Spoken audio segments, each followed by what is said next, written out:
자, 오늘 수요 예배 시작하겠습니다. 오늘 드릴 말씀은 이제 지난 주일까지 우리가 같이 공부했던 어, 예수님 바로 알기에 대한 교환은 다 끝내기로 하고, 이제 오늘은 저희가 마음을 같이 해서 같이 전혀 기도에 힘썼다라고 하는 이제 14절에 있는 말씀을 좀 자세히 보면서 이 말씀이 의미하는 바가 우리 뭐 대략 알고 있지만 이걸 좀 자세히 한번 보도록 하겠습니다. 저희가 어떤 마음으로 같이 했을까? 예수님이 승천을 하신 뒤에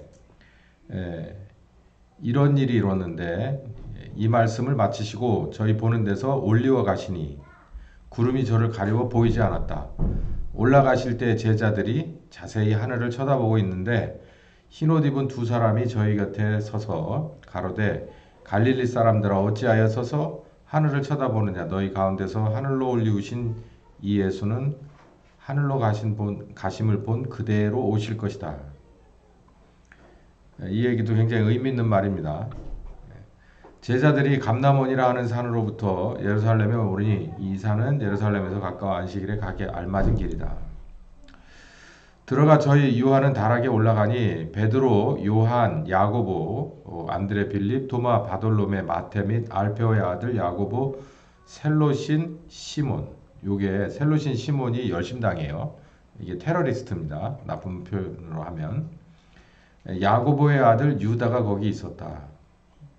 여기 안에 보면 대부분이 뭐 한 70% 정도는 이 갈릴리 출신 어부고요. 이게 셀로신 시몬이라든가 여기 보면 마태, 이런 사람들, 또 뭐 가룟 유다는 없습니다만 이렇게 특별한 사람들도 좀 껴 있어요. 제가 이 구성 요소에 대해서 제가 좀 설명드린 적이 있죠. 그리고 예수님의 어머니, 그리고 아우들이 같이 모여서 마음을 같이 해서 전혀 기도에 힘썼다. 오늘 요 파란 형광색으로 되어 있는 더불어 마음을 같이 해요. 전혀 기도에 힘썼다라고 하는 요 말씀을 가지고 이게 우리가 무슨 내용인지를 좀 알고 요 내용을 바탕으로 우리가 신앙생활을 해야 될 때입니다. 그래서 요 말씀을 보는 거예요. 어떤 마음으로 하나 되는가? 그냥 단도직입적으로 물어보는 겁니다. 어떤 마음으로 하나 됐나? 여기 보니까 마음을 같이 하여 전혀 기도에 힘썼다. 나머지 2장부터는 성령께서 오셔서 그분의 인도하심 따라서 첫 번째 사역부터 아주 굉장한 일이 벌어졌잖아요. 그렇게 하시는데, 그 전까지는 이들이 예수님이 그냥 여기 떠나지 말고 성령 기다려라 라고 한, 이제 앞으로 증인이 될 것이다, 요 얘기를 딱 맞춰놓고 가신 뒤에 이들이 그걸 어떻게 받아들여서 어떤 마음으로 하나가 돼서 기도를 열심히 하고 있었나, 그리고 이 기도에 맞는 행동은 어떤 행동이었나라는 것을 지금 오늘날 우리에게 이렇게 교훈이 되고, 또 우리는 또 그럼 뭐 해야 되나, 이제 요거를 자세히 또 한번 들여다보려고 하는 겁니다. 어떤 마음으로 같이 됐나? 여러분도 한번 가만히 생각해 보시죠. 이들이 어떤 마음으로 같이 됐을까? 제가 여기 답이 1번, 2번 들어가 있는데, 이제 여기 이 본문을 가지고 와봤어요. 다시 한번 읽어봐야죠. 성경이 이제 기본 소스니까 이걸 다시 읽어보고 또 읽어보고, 이 안으로 들어갈 수 있으면 종이를 찍고 들어가서라도 도대체 이 사람들은 무슨 생각 가지고 마음이 하나 됐다고 표현을 했을까? 누가가 쓴 거잖아요. 누가의 첫 번째는 누가복음이고, 그 다음에 두 번째 쓴 것이 사도행전인데, 이게 도대체 무슨 얘기일까? 가장 쉬운 방법은 이 종이 안으로 들어가 보는 게 제일 좋은데, 그렇게도 됩니다. 열심히 기도하고 묵상하면 그렇게도 해주시는데, 어쨌든 이 성경으로 다시 돌아가서 어떤 마음이 됐을까를 이걸 뚫어져라고 쳐다봐야 돼요. 그래서 4절부터 제가 이 8절까지를 다시 한번 여기 발췌를 해놨어요. 도대체 무슨 마음일까? 이 본문이라도 이해를 해보자. 예수님이 명했습니다. 단도직입적으로 예루살렘을 떠나지 마라. 예루살렘을 떠나지 마라. 두 번째, 아버지의 약속하신 것, 내가 너희들에게 미리 알려준 것을 기다려라. 그래 놓고 설명을 합니다. 그 왜 기다려야 되냐면 성령 침례가 너희에게 필요한데 성령 침례 받기 위해서 기다려야 된다. 너희가 물 침례는 받았다. 그 예수님이 와가지고 예수님도 물 침례를 받으셨고 제자들도 다 물 침례를 받았어요. 그리고 예수님 3년 6개월 따라다녔어요. 그거는 일단 뒤로 한 채로 이젠 침례 중에서 물과 성령으로 나야 거듭나는 거다라고 했고 하나님 나라 들어간다고 했으니까 요한복음 3장 6절에 성령 침례에 관한 얘기를 지금 하고 계신 거예요. 그래서 성령으로 침례를 받는다라는 요 얘기를 예수님이 남겨놓으신 겁니다. 그래서 요 이유 때문에 너희는 예루살렘을 떠나지 말고 약속하신 것을 기다려라. 그게 바로 성령 침례다라고 얘기했어요. 그럼 이 본문만으로 보면 예수님이 3년 6개월 동안 그리고 40일 동안 같이 함께 하셨던 것은 성령 침례는 아닌 것으로 볼 수 있죠. 여기서 보면. 그래서 성령님의 침례를 받기 위해서다. 물과 성령으로 거듭나야 된다. 그래서 말씀 그 자체로 언어 그 자체로 봐도 물 침례는 여기 있고 요한의 물 침례 그 다음에 성령 침례는 성령께서 오셔서 주시는 것이다. 요것 때문에 필요하다. 두 번째는 여기 제가 지난 시간에 꽤 자세히 말씀드린 것처럼 이스라엘 나라를 회복하는 것 때문에 그렇습니까? 라고 물어봤을 때 그냥 그건 일축해 버리셨죠. 그건 니네가 알 바 아니다. 만약에 회복하게 하더라도 그 때와 방법은 아버지 하나님의 권한인데 내가 너희에게 말하는 건 지금 그 코드가 아니다 라고 얘기를 하신 거예요. 그리고 나서 뭐라 그러냐면 땅끝까지 이르러서 내 증인 예수 그리스도의 증인 다른 말로 증거돼야 되는 일이 있다. 그것 때문에 너희들은 예루살렘을 떠나지 말고 성령 침례 받아라. 요 얘기를 한 겁니다. 그러니까 이들이 여기에서는 이해를 못했어요. 여기 예루살렘에 남아있어. 성령께서 오시면 침례를 받을 거야 라고 하니까 한 발자국 앞서가서 우리가 이스라엘의 독립을 위해서 이스라엘이 지금 이런 어려운 가운데 막 몇백 년, 막 근 1000년 가까이 이런 상황을 아버지 하나님이 풀어준다고 이 여러 선지자들이 공통적으로 말했는데 그게 바로 이런 겁니까? 라고 말하는 거죠. 그러니까는 이 포인트가 틀린 거예요. 아버지 하나님이 이스라엘에 대해서 정말 우리들의 삶 속에서 있는 것처럼 식민지 됐던 나라를 독립시켜 주겠다라고 하는 의도보다 여기에서 뭐라고 말하냐면 내 증인이 되는 일이 우선이요 라고 얘기를 하고 있어요. 그러니까 포인트가 다른 얘기예요. 여기서 제가 이게 왜 중요한가를 제가 지난 주일날 설명을 드렸죠. 아버지 하나님의 뜻대로 돼야 되는데 아버지 하나님의 관점대로 우리가 봐야 돼요. 근데 이 사람들은 그걸 봤다는 얘기예요. 그 얘기가 오늘 설교의 결론입니다. 성령 침례를 받아 왜? 땅끝까지 이르러 증인되는 아버지 하나님의 뜻을 이루려고 라고 하는 거예요. 그러면 어떤 일이 벌어지겠냐? 그 2장부터 벌어진 일이 벌어지는 거고 또 2024년판 사도행전 2장이 벌어지면 살짝 내용은 바뀌었지만 아버지의 뜻이 이루어지다가 중단된 것이 새롭게 갈 것이다 라고 하는 거예요. 그 점을 우리가 알 수 있는 거죠. 자, 첫 번째, 아버지 하나님의 언약 성취입니다. 아버지 하나님의 언약 성취는 요 얘기예요. 내가 내게 들었던 것처럼 예전에 내가 너희들에게 미리 말했었던 것처럼 아버지의 약속하신 것이 있다.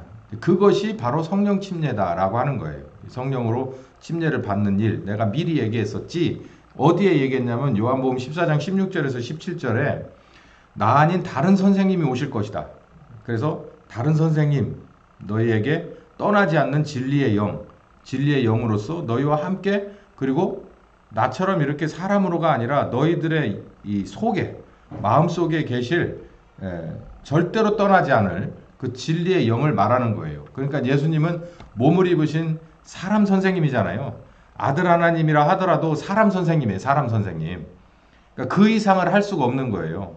모범을 보여주셨죠. 십자가까지 모범을 보여주셨지만 영으로서 할 수 있는 영역은 못하는 거예요. 그래서 부족함을 느낍니다. 그리고 완성이 안 되는 걸 알아요. 우리나라의 교회도 완성이 안 된 이유가 영으로서 오시는 하나님이 오시다가 끊어진 거예요. 거기가 문제인 거예요. 영으로서 오셔가지고 우리를 회개하고 거듭나게 하는 건 사실 아버지 하나님의 뜻이거든요. 진짜 아들의 이름으로 오시는 보혜사 성령님이 왔으면은 둘 중에 하나가 일어나죠. 잘 되면 거기서 빛의 자녀로서의 열매가 가득 맺히게 되고 많지는 않겠지만 그렇지 않으면은 거부하는 일이 나죠. 이단으로 취급받죠. 그러니까 여기서 우리가 하나 알 수 있는 게, 우리가 이제 성령께서 오셔서 우리가 나가서 이런 얘기 하잖아요. 그러면 두찌래요. 듣는 소수가 있고, 야, 이 큰일 났구나. 우리가 여기서 끊겼구나. 아버지의 뜻이. 이렇게 해서 받아들이는 소수가 있고, 다수는 뭐라 그러냐면 웃기는 소리 하지 마라. 이렇게 일축해버릴 거예요. 여기서 우리가 볼 수 있는 거예요. 아버지 하나님의 언약이라고 그랬어요. 아버지의 약속하신 것을 기다려라. 그러니까 이거 예수님이 물론 요청하신 것도 되지만 아버지 하나님의 뜻이라는 거예요. 우리 모두 믿는 사람들은 그 위나 아래나 모두가 아버지 뜻대로 되길 원합니다라고 하는 데 대해서 이 있습니다 할 사람은 아무도 없잖아요. 그러니까 아버지의 뜻이 뭐냐 그러면 각양각색 정말 5대양 6대주의 교회들이 다 얘기하는 게 달라요. 식민지를 있는 사람들은 여기 오늘 본문에 나오는 것처럼 독립이요라고 얘기할 수도 있고, 여자로서 막 찌둥그리고 사는 데는 여성의 독립이요라고 페미니즘 신학을 말할 수도 있겠죠. 노예로 살던 데는 우리 노예가 해방되는 겁니다 라고, 그게 아버지의 뜻이에요 라고 얘기할 수 있을 거예요. 근데 오늘 본문은 뭐라고 말하고 있냐면 다 그거 모르겠고 이 말이에요. 쉽게 말하면 그거는 니들이 지금 얘기할 비즈니스가 아니고, 아버지 하나님이 진짜 원하시는 것은 아들의 이름으로 누가 오시는 거라는 거예요. 새로운 선생님이, 영이신 하나님이 오는 거라는 거죠. 영이신 하나님이 오는 것을 우리들은 알다 말았어요. 알다. 회개의 영으로 오시는 것 정도에서, 아니면 은사적으로 그 정도에서 만약에 우리와 함께 하신다 하더라도 지나치게 소극적인 면에서, 그러니까 예를 들어서 신사도가 그런 거예요. 뭐 해야 돈 버냐. 아버지의 뜻이 우리가 경제적으로도 필요하다면 아버지의 뜻대로서 이루어지는 부자도 있어요. 그래야지 아버지의 뜻을 일하죠. 아버지의 계획을 이룰 거 아닙니까? 아버지의 계획이 어디서 막 돈보따리가 다음날 아침에 보니까 택배로 오고 막 그러는가? 그렇지는 않아요. 성경을 가만히 보세요. 그 중에 누군가가 아버지의 뜻을 총대를 메고 가서 어떤 사람이 뭔가를 해서 가져다가 놓는 게 있는 거예요. 성경은 자갈론으로 표시가 되어 있지만 그게 그렇지 않고, 이 사람이 뭔가 하던 일에 하나님께서 지혜 주셔서 그게 하나하나 대박난들, 그거 합법적이잖아요? 세상은 그렇게 해서 왔어요.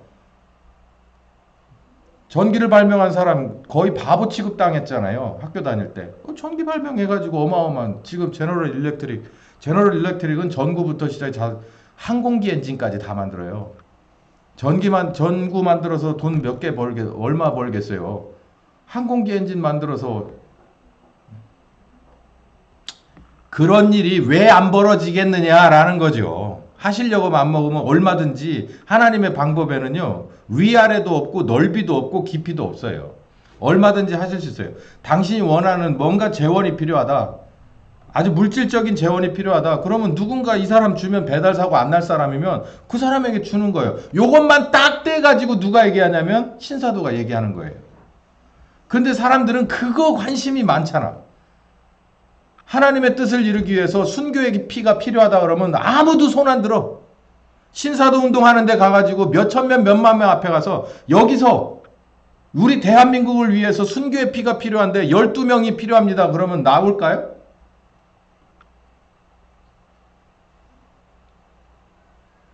이게 문제인 거예요, 이게.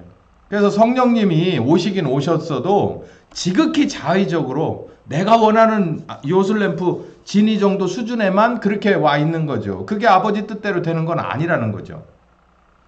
아버지의 뜻대로 되는 것은 예수님의 출생부터 예수님의 십자가의 죽음까지, 그리고 부활까지 5가지 테마가 다 우리에게 이루어지는 거예요. 사도행전 2장부터의 그 교회의 삶은 다 그 5가지가 이루어졌어요. 진리의 영이세요. 우리의 선생, 진정한 우리의 선생님. 거듭난 교회의 진정한 선생님은, 거듭난 신자의 진정한 선생님은 영이신 하나님이에요. 영이신 하나님. 더 이상 회개하게 하는 하나님이 아니라 예수님을 가르쳐 주시는 분이에요. 지루하게 예수님을 가르쳐 주세요. 정말 그냥 소나기로 그냥 일타 강사처럼 요점만 쏙쏙이 아니라 처음부터 끝까지 댐댐이부터 시작해서 하여간 모든 것을 가르쳐주고 실습해주고 훈련시켜주고 적응시켜주는 거예요. 그 일이 대한민국의 교회와 신자들에게 지금까지 되어 왔으면, 한 70년 되어 왔으면 어땠겠느냐. 지금에 있는 사람들 다 필요 없고, 다 필요 없고 300명 용사를 요구했잖아요. 지금에 있는 사람들이 뭐 700만 얘기하는데 700만은 다 필요 없고, 그 중에 7만이라도, 그냥 7만이라도 어땠을까? 이 아버지 하나님의 뜻이에요. 여러분 분명히 아셔야 될 게, 보혜사 성령님, 그러니까 인간 선생님으로 오신, 그리고 십자가 지신 제물로 오신 예수님 이후에 오시는 보혜사 성령님, 가르쳐 주시는 성령님, 우리를 지도하시면서 진정한 예수의 제자로, 하나님의 자녀로 우리를 새 창조해 주시는 분은 예수님의 제물의 효과로, 그 공로로 그걸 가지고 오셔가지고 우리를 바꾸어 주시는 분은 영이신 하나님이란 말이에요. 목사가 가르치려고 우리는 진작에 노력을 많이 했어요. 한계가 있어요. 안 되니까 나중에 가서는 찬양팀 가지고 뭘 해보려고도 해요. 그거는 더더욱이나 한계가 있어요. 시작 자체부터가 불손한 면이 있어. 성경적이지 않고. 그리고 온갖 것들에 의해서 사탄이 그 사역자들, 찬양 사역자들 하나하나를 그게 거룩한 사역자로 보존되지 않게 할 만한 요소들이 그 안에 많이 들어가 있는데, 교회 안에서 사역에 맡은 팀장들이 그걸 관리할 수 있는 영적인 능력이 없어요. 뭐든지 간에 우리는 뭘 봐야 하느냐면 바로 이걸 봐야 되는 거예요. 아버지 하나님의 뜻대로라는 거예요. 아버지 하나님의 뜻. 그게 이루어지지 못하고 있다. 지연되고 있다. 막히고 있다. 뭐에 의해서? 우리 먼저 믿은 사람들이 그 길을 가지 않아서 그렇고, 가르치지 않아서 그렇고, 이렇게 된 거에는 성령님 앞에 나를 부인하고 내 십자가를 지는 순종이 없고, 그 순종이 어디에 있느냐? 2차 선악과를 가져다 우리에게 놓고 우리를 혼돈스럽게 하는 사탄의 두 번째 책략에 우리는 넘어갔어요. 그걸 이름하여 교회 성장이라고 하는 거예요. 성공신학이라고 하는 거예요. 그 원흉이에요, 그게. 거기서 그 선악과를 따먹고서 그 효과를 지금 보고 있는 거예요. 이제 와가지고 뭔가 다른 방법 없어요. 필요 없고 원점으로 돌아가는 거예요. 내가 처음 은혜 받았던 대로 다시 돌아가서 거기서 내가 길을 다시 찾는 거예요. 지금까지 들어왔던 거 다 그만두고 다시 내가 거듭남의 시점으로 돌아가는 거고, 돌아와서는 이제 제대로 길을 찾아, 좁은 문을 찾아 좁은 길로 가는 거예요. 지금이 좀 늦은 감이 있어도 그게 제일 빠른 거예요. 그걸 우리가 가르쳐 줘야 된다는 거예요. 그게 바로 한국교회를 향한, 한국의 신자들을 위한 아버지 하나님의 뜻이다. 이걸 봐라.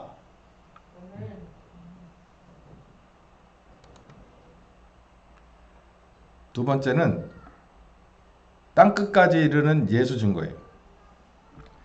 6절에 보면, 제가 지난 주일날 이스라엘 나라를 회복하는 것, 지금 제가 말씀드렸잖아요. 온갖 교회라고 하면 교회라고 하는 중소 모임, 교단들, 뭐 그 아래 있는 뭐 지방의 노예들 할 것 없이 다들 이거 정말 이대로는 안 된다, 이거는 아니지 않느냐라고 생각하는 사람도, 물론 뭐 많지 않은 사람들은 반대편에 서서 정말 이렇게 구멍 내는, 이 바람 빵빵하게 넣으면 구멍 내는, 바람 빼는 짓을 하긴 하지만, 지금 바야흐로 전성시대예요. 지금 여기 말하는 거예요. 이스라엘 나라의 회복. 가만히 보니 지금 이러다가는 우리 애들이 뭐가 어떻게 될 것 같고, 뭐 교회에서 설교권이 위축될 것 같고, 교회에서의 이 회계, 또 이 관리에 관한 것이 또 어쩌면 이게 자칫 잘못하면 위축될 것 같고 하는 많은 것들을 우리가 팬데믹 기간 동안에 사실 경험했고, 그것들이 극대화될 것 같으니까, 법제화될 것 같으니까 이제 여기에 대해서 위축감을 이제서 느끼는 거예요. 내가 가지고 있던 요만한 양재기 그릇이, 이 밥그릇이 이제는 반절로 줄어들었다가 이제는 발길로 찰 것 같은 거야, 이게. 저는 그렇게 느껴요. 왜 진작에 몰랐을까요? 저는 진짜, 제가 교만한 말씀이지만 저는 한참 전에 알았는데, 지금도요. 지금도 이스라엘의 나라의 회복하심이 이때입니까? 라고 이 제자들 정도 수준도 당시의 이스라엘의 정치적인 상황이나 모든 것이 예속되어 있는, 강대국에 예속되어 있는 식민지라고 하는 이것이 아주 그냥 뼛속 깊이 유전자에 박힐 정도가 돼버린 거예요. 400년 종살이한 것이 정말 이스라엘의 천추의 한이잖아요.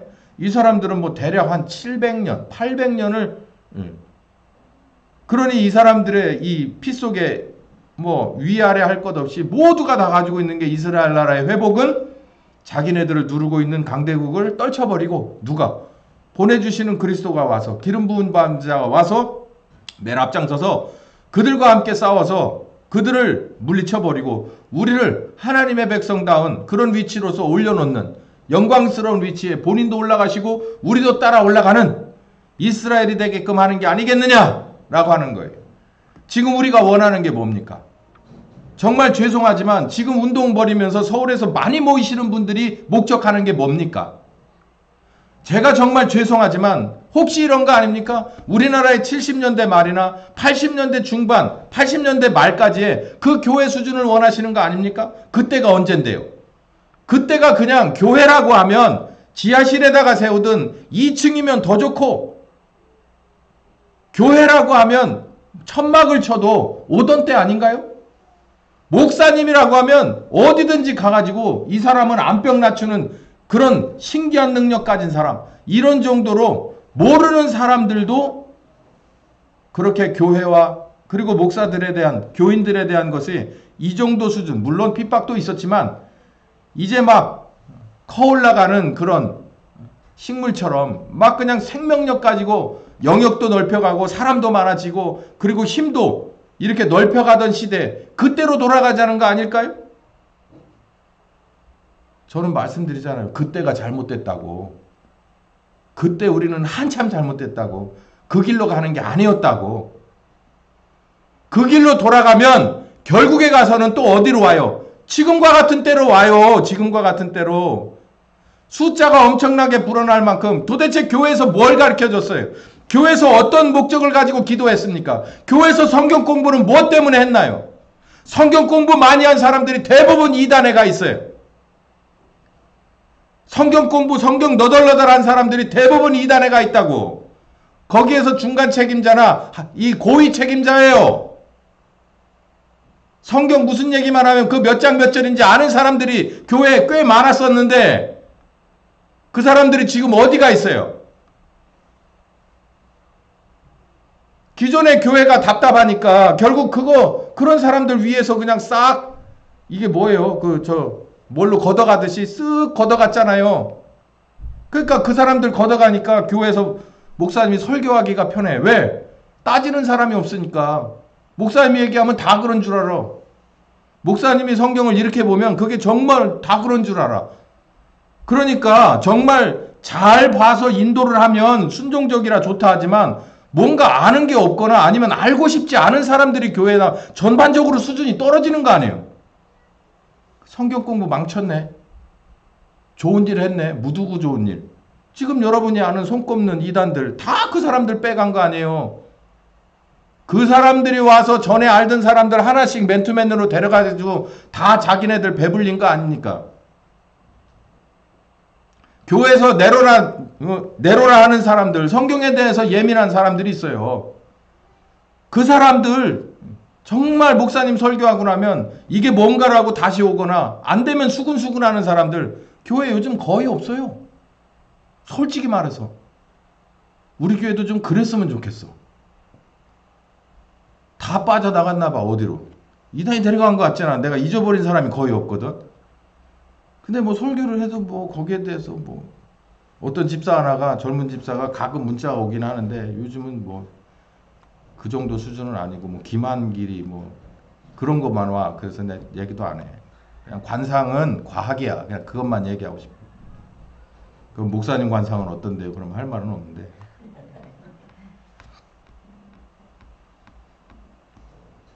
하나님의 뜻대로 되는 거예요. 그리고 얘기 나왔으니 좀 더 합시다.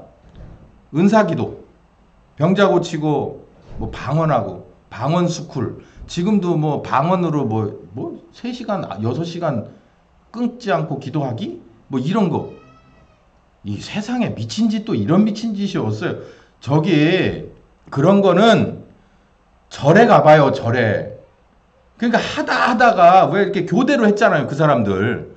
교대로 마하 봤냐, 언론 봤냐, 뭐 그거 하다 안 되니까 요즘은 어떻게 해요?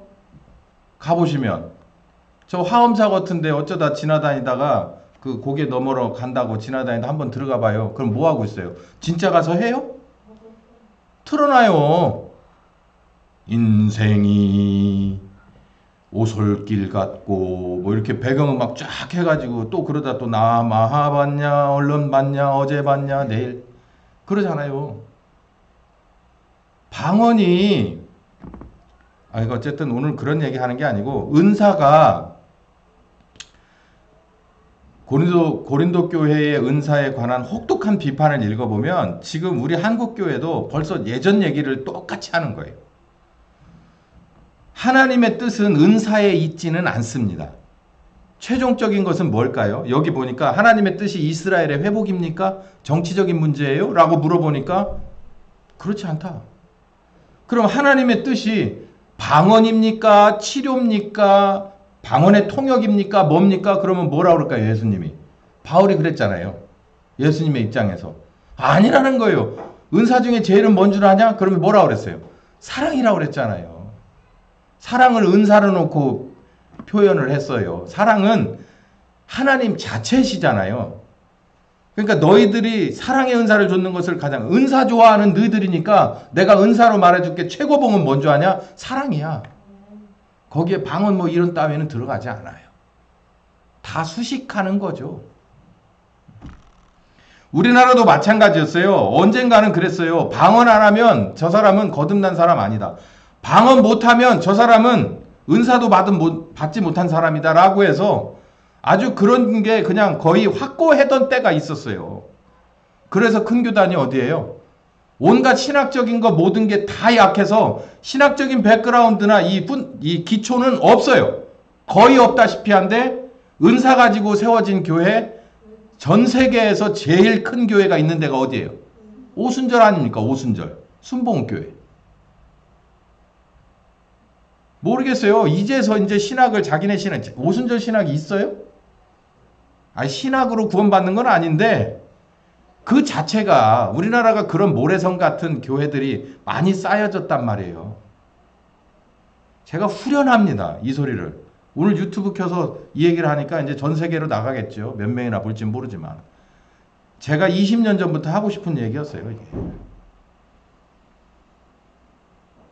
아버지 뜻은 아니란 말이에요. 야, 네가 아버지 뜻을 어떻게 알아? 지금 현실을 보세요. 현실을. 우리 코앞에 와 있는 현실을 보세요. 서울광장 광화문에서 엊그제 이루어진 결과를 놓고 보세요.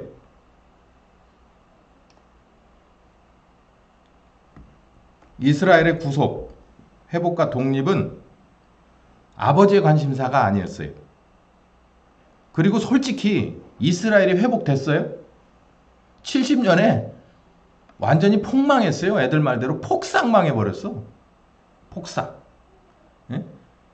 근데 무슨 이스라엘의 회복이에요? 그러면 다른 각도에서 보면 이스라엘이 회복됐어요. 여기 보니까 먼저 예루살렘에서 뭔가가 일어난다고 그랬죠. 우리 보시는 대로 예루살렘에서 뭔가 일어났어요. 그 정점이 어디였습니까? 스데반의 사울에 의한 순교였어요. 하나님이 봤을 때는 그게 예루살렘을 이긴 거예요. 그게 예루살렘을 이긴 거. 그러니 아까 셀로 친 시몬 같은 사람, 처음에 칼 품고 왔던 사람이에요. 예수님 따라다니면서. 사실 베드로가 칼을 꺼내기 전에 이 셀롯인 시몬이 먼저 꺼냈어야 되는데, 뭐 어쨌든 간에 성경은 베드로가 먼저 꺼낸 걸로 되어 있는데, 이 셀롯이라는 사람이 굉장히 아주 성격이 다부진 사람입니다. 그래서 셀롯인 거예요.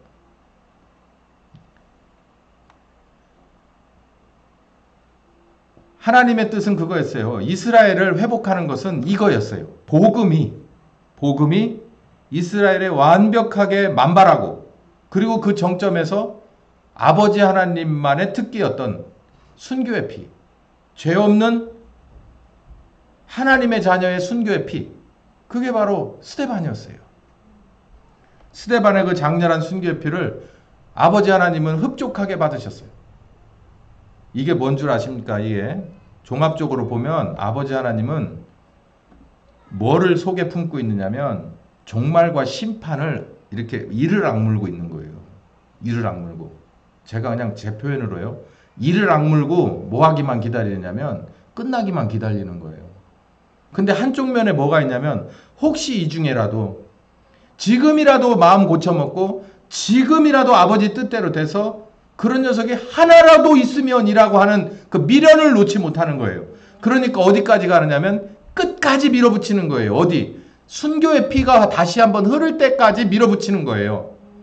기다려주는 거예요. 그만큼 막 흘러넘치게 해주는 거예요.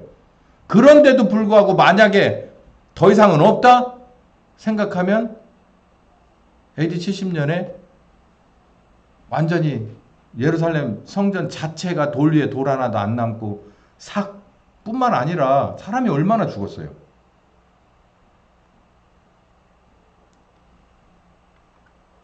그러니까 여기 이스라엘 나라를 회복하는 것이 아버지의 뜻이 아닌 제자들의 원하는 그 방향이 아버지의 뜻이 아닌 거였죠.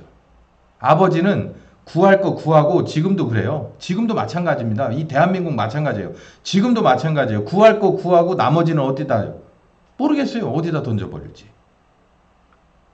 제가 이걸 보고서 굉장히 조심스럽지만 분명하게 여러분에게 말씀드려요. 이걸 뭐 듣고 비판하고 말고 그건 본인들의 자유고 여기 듣는 여러분만이라도 깊이 고민 한번 해보세요. 성경을 보시라고. 이스라엘의 회복을 원했던 게 아니에요. 우리의 70년대로 다시 돌아가게끔 정권이나 국회의원들의 마음을 바꾸려고 하는 게 아니라고 지금. 그게 아니에요. 그렇게 바꾸려고 하는 게 아니에요. 그래서 70년대 환경으로 우리를 시간여행을 가게끔 해서 그 가면 뭐 할 건데 다시 원위치 되는데 몇 년이면 될 건데 더 나빠질 건데 아버지 하나님은 그런 실수 안 해요. 다시 그런 시간여행으로 되돌이키지 않습니다. 문제는 정면 돌파해서 아버지 하나님의 뜻을 관철시키고 그 뜻에 따라서 추수하면 끝나는 거예요. 혹시나 이게 우리나라의 추수뿐만 아니라 이게 전 세계의 추수로 이어질지는 그건 누구도 모르는 일이에요. 근데 여기 보면 정말 이게 가슴 떨리기도 하고 오금이 저리기도 한 말씀이 뭐냐면 성령께서 오시면 어떻게 됐냐면 권능을 받고 예루살렘에서 점점 넓어지는데 유대로 갔다가 사마리아로 갔다가 땅끝까지 간다는 거예요. 저는 이 말씀이 굉장히 궁금합니다. 왜냐하면 이 말씀이 그냥 예루살렘에서 유다 정도라면 우리나라겠죠. 근데 이들에게 있어서 사마리아라고 한다면 우리로 보면은 동북아, 동남아, 아시아 전체를 말하는 거고 땅끝이라고 하면 이건 어디로 가려는지는 모르는 거예요. 하나님의 뜻이 그만큼 아주 멀리 계획을 세우고 있다는 거죠. 그러고 봐서 가만히 세상 돌아가는 걸 보니까 이 말씀이 일리가 있어 보입니다. 지금 미래를 논할 필요는 없지만 아버지의 관심은 예수가 증거되는 것을 원해요. 역사를 바꾸는다기보다는 사람을 바꿔서 그 사람을 추수하기를 원해요. 그래서 아버지 하나님이 원할 때 필요에 따라 정치계도 보내고 필요에 따라 경제계도 보내서 너무나도 부패해진 곳을 소금으로 정화하고 빛으로 명명백백하게 하실 수는 있어요. 뭐가 좀 시간이 더 필요하면. 예를 들면 이런 겁니다. 금광을 캐요. 캐다 보니까 금맥이 갑자기 이렇게 더 두꺼워졌어요. 근데 가만히 보니까 침목도 없고 이렇게 버팀목도 없고 뭐 레일도 없어요. 그러면 어떡할까요? 왜냐하면 여기서 그냥 금맥 그냥 이 정도면 시들어 끝날 것 같으니까 여기까지 캐내고 돌아가면 좋겠는데 보니까 아이고 이거 한 10m 더 들어가 볼 필요가 있어. 근데 준비가 아무것도 안 돼 있네? 그럼 어떡할까요? 전화해서 가져와. 그래가지고 어떤 거는 버팀목을 세우고 그리고 침목을 깔고 레일을 깔아서 장비 가지고 들어와서 다시 캐기 시작하는 거예요. 무슨 얘기인지 이해가 되세요? 우리들 중에 누군가는 어디 가서 순교하게 되느냐면 경제계로 가고 정치계로 가고, 그래서 뭘 연장하기 위한, 추수의 시간을 연장하기 위해서. 그렇게 보니까 우리가 사는 지금까지가 바로 그 연장선상에서 누군가의 순교의 피더라고. 그게 지금까지 2024년까지 온 거예요. 만약에 조금 더 연장하고 싶으면 우리들 중에 알곡들을, 우리들 중에 오순절 자녀들을 어딘가에다가 넣어서 그 안에서 죽을 고생, 죽을 아픔, 혹시 죽어서 피를 흘려서 그곳을 나름대로 정신 번쩍 차리게 만들고 깨끗하게 만들어서 뭔 상황이 좀 유지되게, 안 보는 사람이 볼 때는, 모르는 사람이 볼 때는 이 상황이 조금 더 유지되게끔 하는 거예요. 그러나 그 안을 들여다보는 아버지 하나님의 뜻은 뭘까요? 그 아까운 한 자녀를 거기다가 넣어서 빛과 소금으로 태우고 녹이면 아버지 하나님은 더 많은 것을 얻을 확신이 있는 거예요. 그게 뭘까요? 새로운 추수를 말하는 거죠.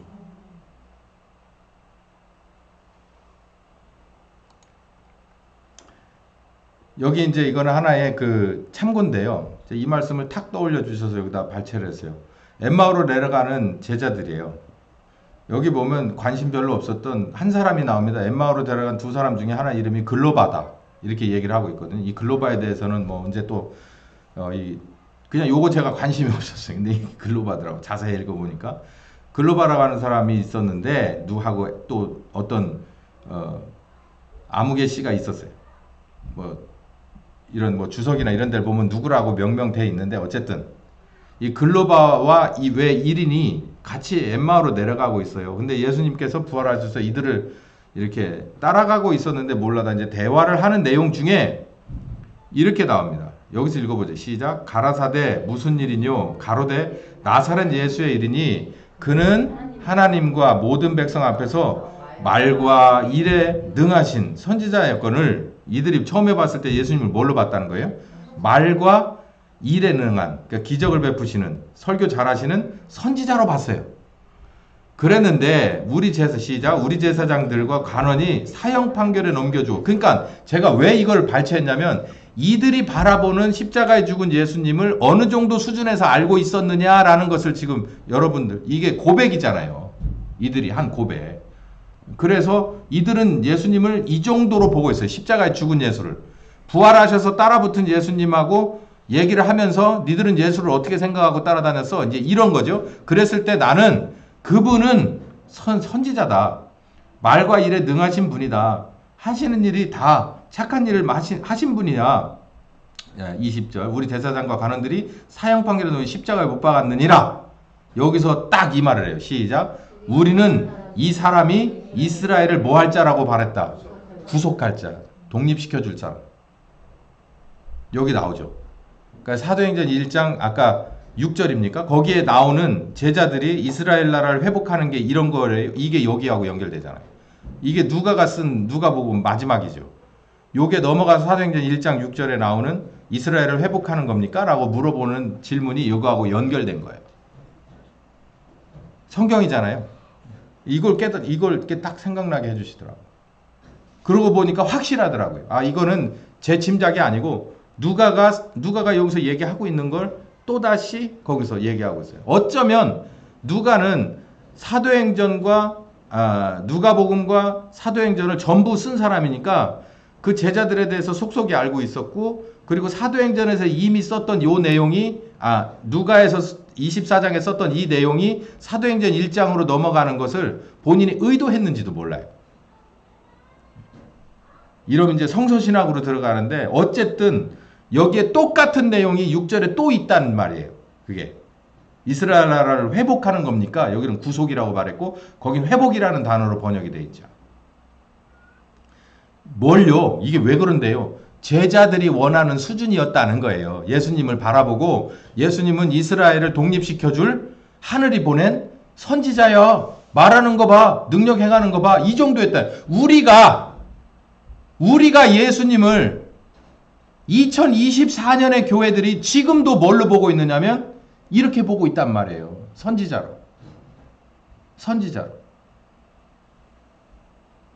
이게 아버지 뜻대로 진행되지 못해서 그런 거라는 거죠.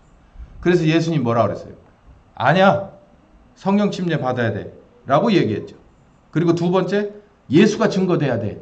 예수가 증거되면 모든 일은 일사불란하게 해결돼. 일사불란하게 해결됐죠. 마음이 찔렸죠. 어떻게 해야 될까? 회개하고 복음을 믿고 성령 침례 받아라. 성령 침례 받은 뒤에는 교회에 모여서 맨날 하는 일이 찬송하고 교제하고 기도하고 사도의 가르침을 받고 중간중간에 기적들이 막 일어나고, 그러면서 사람들은 어떻게 됐을까요? 그 안에서 7명의 집사가 나오고, 그러니까 규모도 커졌고 내실도 생기고, 그 안에서 집사 중에 어느 하나는 뭐가요? 순교의 제물이 됐어요. 지금 어느 교회가 거기까지 가 있어요? 아버지의 뜻은 그렇게 되는 거였어요. 교회라고 한다면 누구도 넘볼 수가 없는 거예요. 깜볼 수가 없는 거예요. 왜? 하나님의 살아계심이 모르는 사람이 봐도 섬뜩한 거예요. 저 사람들 볼 때는 별거 아니야. 개개인을 볼 때는 아무것도 아니야. 돈도 없고 백도 없고 뭣도 없고 뭣도 없는 것 같아. 근데 저 사람들이 모여서 기도하고 저 사람들이 모여서 뭔가를 하면, 저 사람들 어디서 돈 나서 저 일을 하지? 저 사람들 어디서 힘이 나가지고 저렇게 봉사하지? 저 사람들은 어떤 용기와 결단이 있어서 저렇게 돌팔매질 앞에서 하나님을 증거할 수 있느냐? 담대하게. 결론입니다. 어떤 마음으로 하나가 돼야 할까요? 본문에 다 나오죠. 아버지 하나님의 마음으로예요. 이걸 다른 말로 하면 아버지 하나님의 뜻대로예요. 아버지 하나님의 뜻을 이해하는 것은 아버지 하나님의 마음을 이해하는 것과 같습니다.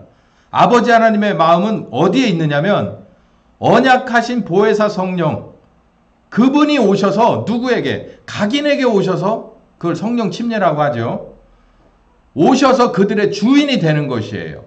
목사가 교인들의 실질적인 영적인 리더나 어쩌면 주인 행세하는 것이 아니라 성령께서 그렇게 하시는 거예요. 모두를, 한 사람도 빠짐없이 성령께서 주인이 돼서 직접 가르치고 직접 훈련시키고 그들을 직접 사용하시는 일이 벌어지는 일이에요. 그 사람들을 함께, 교회와 함께, 그 사람 개개인들과 함께 땅끝까지 예수님을 증거하는 거예요. 주가 되게 하시고 그리스도가 되게 하신 예수를 증거하는 일이에요. 봐라, 이게 증거야. 여러분, 증거 깔 때, 그게 법정 드라마에서 보면 증인이나 핵심 증인이나 판을 뒤집어 버릴 수 있는 증인이나 증거를 깔 때 정말 가슴이 막 뛰잖아요. 그게 막 허틀어지면, 그리고 또 나 증은 못하겠어 라고 돌아가면 마음이 막 슬프다가 어떡하다 뜻밖의 이런 것들이 툭 튀어나와서 스스로 자백을 한다거나 막 이렇게 판이 완벽하게 뒤집어지는 법정 드라마를 보면 정말 같이 손에 땀을 쥐고 일어났다 앉았다 하지 않습니까? 그것처럼 예수가 증거되는 거예요. 예수가 증거되는 것은 예수가 주요 그리스도입니다 라고 말하는 것 이상이에요. 성령께서 오셔서 이게 바로 예수고 이게 바로 그리스도고 너희의 주다라고 하는 것을 성령께서 증거하시는 일이에요. 그걸 어떻게 하느냐고요? 어떻게 하는 것이 그런 거냐고요? 성경에 나온 것만 얘기하죠. 앞으로 이루어질 일은 모르겠고 보면 알겠고, 성경에 뭐라고 되어 있냐면 뜬금없이 랭귀지 방언이 막 나와요. 이 방언에 관해서 여러 사람들이 막 그 말이 많아요. 예. 거기에 뭐 휩싸이고 싶은 마음은 없지만, 그러나 랭귀지 방언은 하나님이 교회에게 허락하신 첫 번째 이 은사예요. 여러분 어떤 차원에서 보십니까? 방언으로 보세요. 그걸요? 은사라고 하는 건 무기입니다. 작전에 꼭 필요한 무기예요. 그러니까 예루살렘에 모인 사람들은 다국적 1.5세, 2세, 3세의 유대인들이었어요. 예? 그러니까 우리 손집사님 자녀 혹은 손주들 이렇게 데리고 만약에 여기에 필요에 따라서 많이 왔을 때 저는 못하는 영어를 해야 돼요. 그러면 안 되면 엄마 아빠가 듣고, 아, 목사님이 이렇게 얘기하고 싶은 건데 이렇게 앞뒤가 틀렸네. 그럼 바꿔서라도 말해줘서 이해를 시켜줘야 돼요. 근데 하나님이 하는 방법은 그게 아니에요. 그렇게 누군가를 통해서 이렇게 하는 게 아니라 이 사람들의 입술을 싹 바꿔버리는 거예요. 하나님은 그렇게 한다는 거예요. 그래서 이렇게 하면 안 됩니다. 유학을 가야 하는데 40일 그 음식을 막 아침마다 이렇게 해가면서 막 영어 막 외우고 하면서 주여 믿습니다. 내가 아메리칸 에어라인에서 딱 미국에 이미그레이션 도착했을 때 막 방언이 그러면은 안 돼요. 예.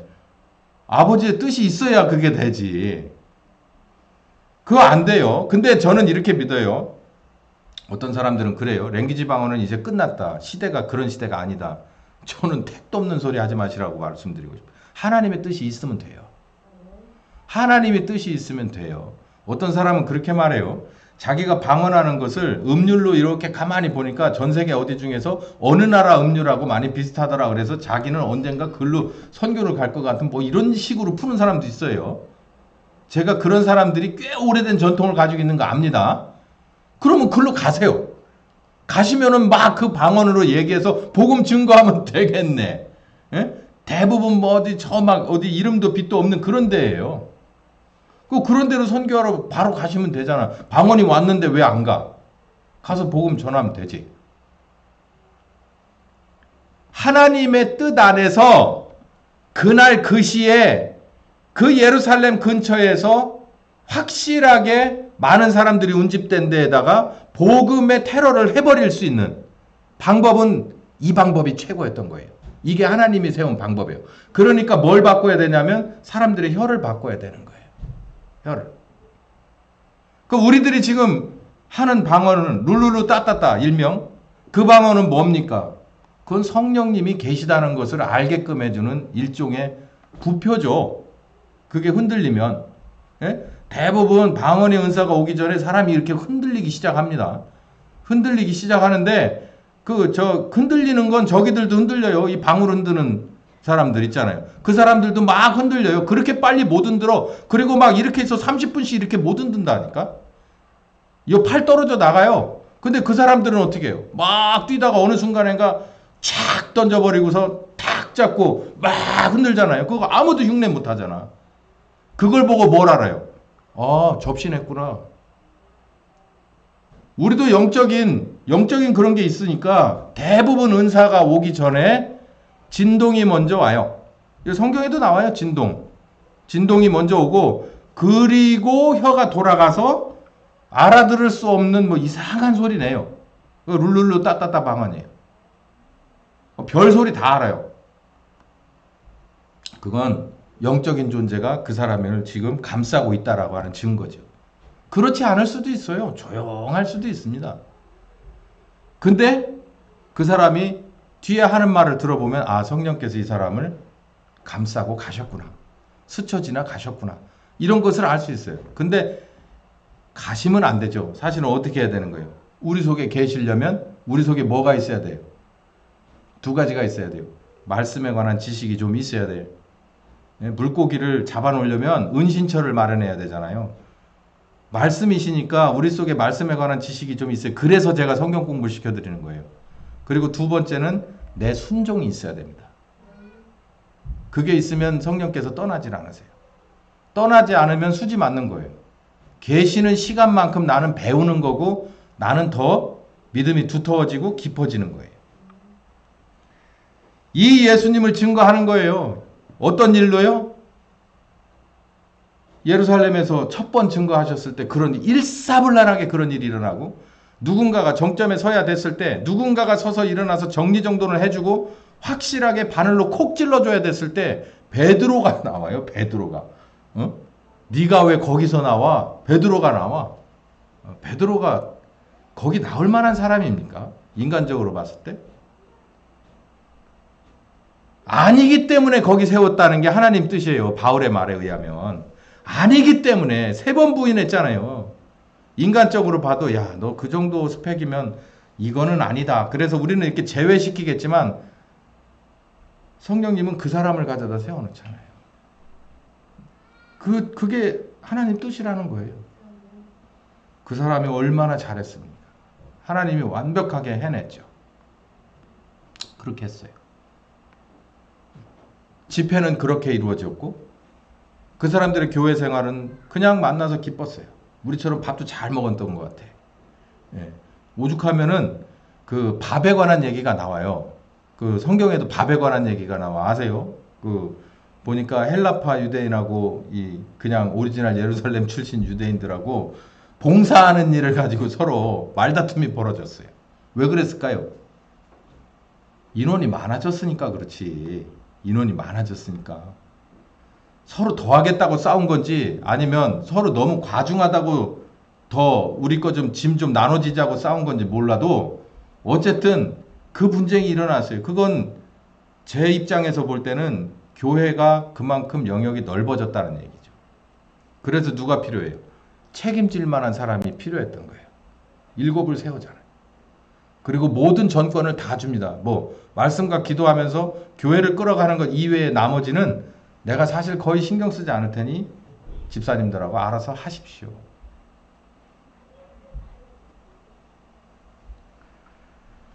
그 뒤에 결국 여러분 아까 다시 재차 말씀드리지만 마지막 점점에는 집사님 한 분이 순교합니다.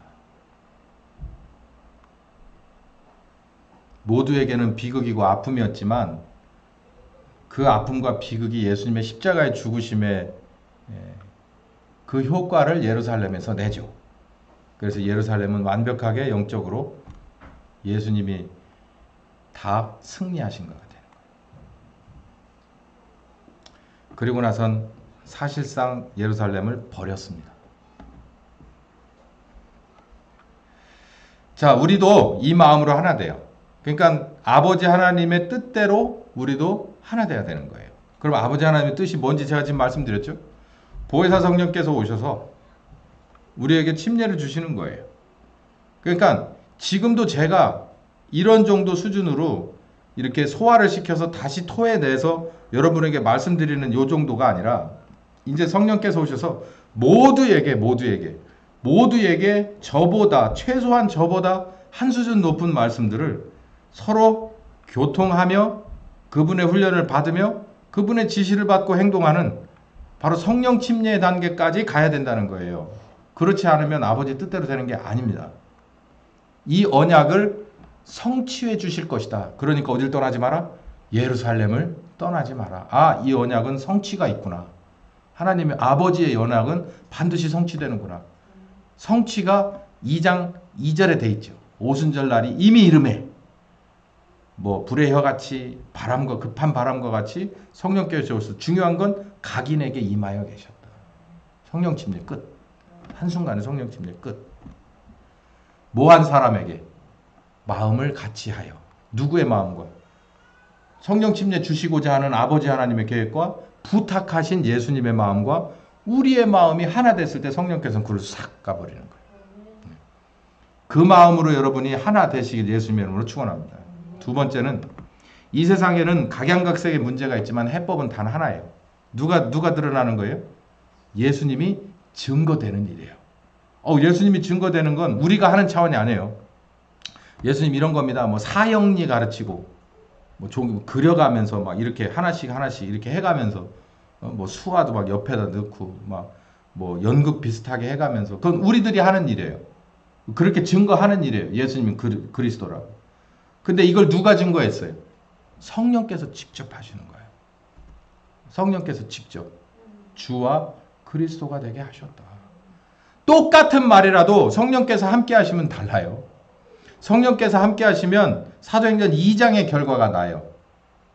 똑같은 일이라도 만약에 예수님이 십자가 지기 이전에 했다면 베드로처럼 엉뚱한 짓을 해요.